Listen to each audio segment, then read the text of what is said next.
Now, a key support for families or Big Brother gone too far? That's the debate surrounding the Scottish Government's named person policy.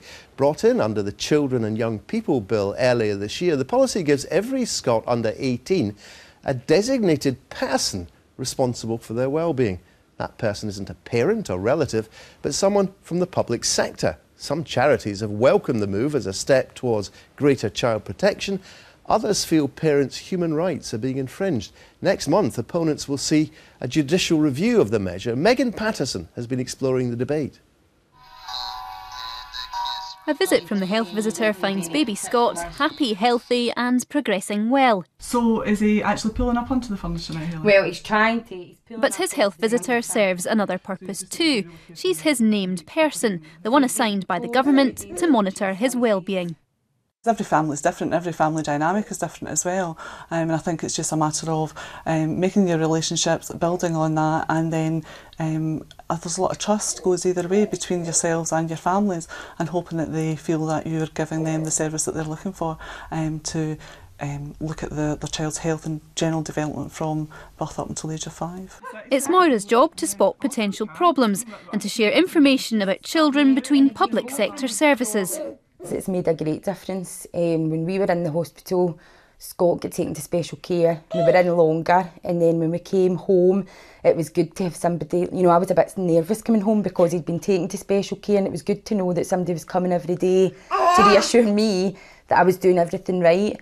Already in place here in Ayrshire, the decision was made in February to roll out the named person policy across the whole country. That decision was controversial, and among the groups against the plans is the Christian Institute. Its lawyers have mounted a judicial review, funded by members of the public.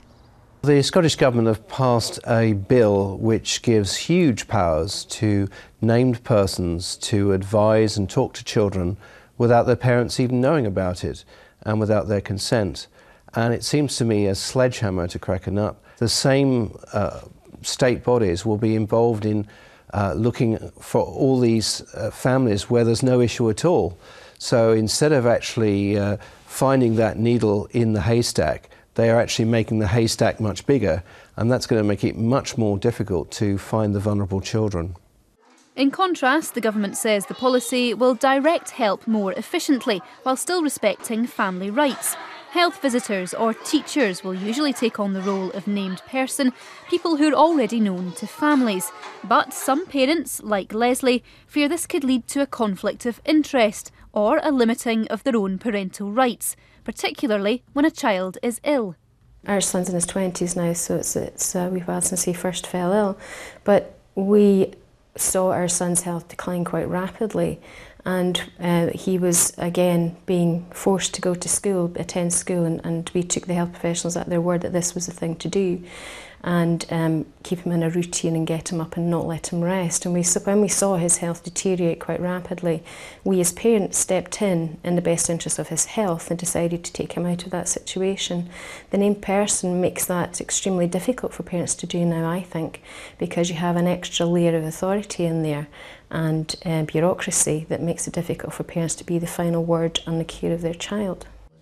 But others have cautiously welcomed the plans as a means of organising support better and making sure young people don't fall through existing safety nets. I think that at the moment people already have information where there are concerns about a child. This is really about coordinating it and making sure that the best use is made of that information for the well-being of a child. Most children won't need to use the named person in the same way that we all have a doctor, but we don't go to the doctor every day or every week. We use it when we need it, and that's what's going to happen with the named person. We don't know, parents don't know when their children may become vulnerable or need extra help, and that's why it's important that when that does happen, there is somebody that people know that they can go to get the advice and support that they need. The judicial review against that extra level of help will be submitted next month, and with the campaign against named persons stepping up over the summer, the early years of this government rollout look far from trouble-free. Well, we're joined by the Minister for Children and Young People, Aileen Campbell, and from Edinburgh by the Conservative Gavin Brown. Just on a slightly technical matter first, Aileen Campbell, opponents of this named person legislation are seeking a judicial review. They have asked you not to implement the named person bit of the bill until a decision is made on that legal process. Is that something you're prepared to do? Well, we are very clear that this has been designed to make sure that we can give children the very best start in life, and it's also already gone through the parliamentary procedures. We're confident that it complies with all the legal requirements that legislation requires to go through the Parliament. It's already had royal assent as well, and so the implementation will be 2016, so we see absolutely no reason to delay unless any good reason comes forward, which we don't believe there is, because we're confident this complies. So you are going ahead right now? Implementation will be in 2016. As we set out within the passage of the bill. It's received the support of Parliament, it received support through the consultation, it's received royal assent, so we are absolutely clear that we believe this complies with all the legal requirements that legislation needs. Well, Gavin Brown, the argument for having a named person for every child, and it's the every that seems to be the bone of contention here, is that you never know which child will need help. That's got some force, hasn't it? I don't think it does. I mean, I'm sure it's well-meaning from the Minister's point of view, but if you have a universal provision for every single person in Scotland between the age of 0 and 18, it means you're expending resources on people who don't want it and who don't need it. Now, the money can't be spent twice, and therefore money that could be spent on those who need it, that could be targeted on our most vulnerable, is being spent on people who don't need or want it. So I actually think it has a danger of being very inefficient. And you're spending enormous sums of money on a giant bureaucracy that actually doesn't help a single child.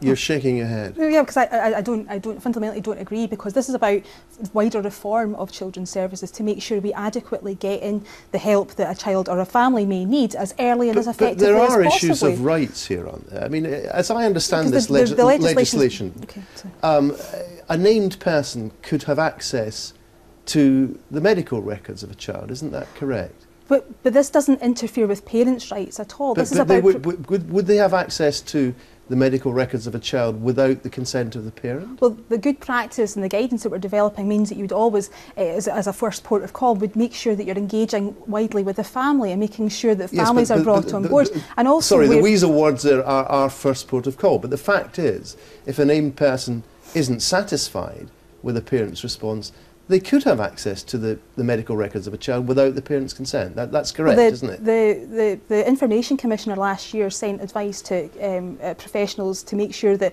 we're sharing information in a proportionate way that makes sure that we've got the best interest and the well-being of children at the very heart of decision making, and that will be about professional judgment. The honest answer to the question I've just asked you is yes. In certain circumstances, the named person could have access to information like that.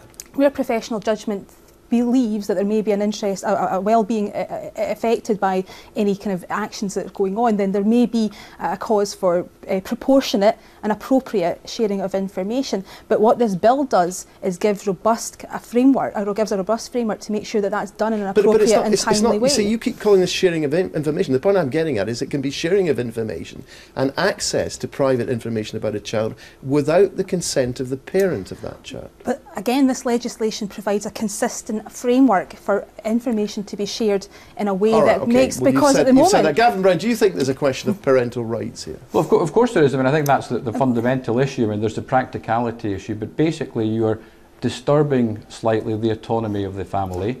You're moving the balance towards the state away from parents, and ultimately, in almost every circumstance, parents know best. The state doesn't know best. The state doesn't have an unblemished record in these areas, and I think that's why parents are nervous. And I think one of the issues in the consultation was the responses came back from many organisations, but there was very, very little consultation with parents.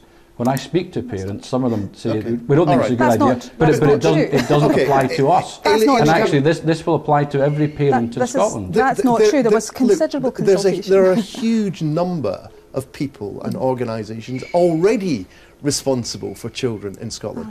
What precisely is added by having a named person for every child? Well, this is about embedding good practice. We've already seen the benefits. What is added? Well, I'm about if you're not right, if you're correct that it's not a gross infringement Well, it doesn't, because it doesn't touch parental rights and responsibilities. And indeed, Gavin's colleague in the Borders, the leader of the Conservative group in the Borders, said that this doesn't interfere with parental rights. So I don't know whether he's had a chance to chat with these Let me give you a scenario. But if you have a teacher who is a named person, right? That teacher could have, under certain circumstances, access to see the private medical records of a child without the parent of that child's consent.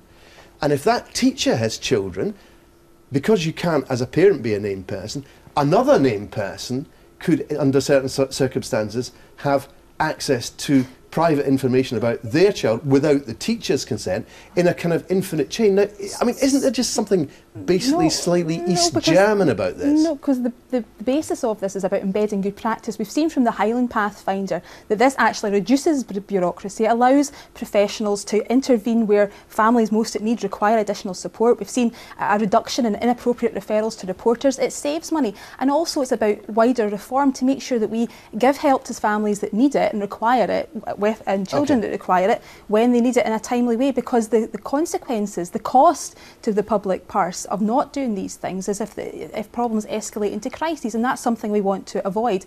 So far from it about interfering with parental rights, this supports parents and is in response to what parents have told us they want through our parenting strategy, and also in response to what parents in Highland said they wanted. So it's been very much done in consultation with parents. We'll have to leave it there. Thank you both very much indeed.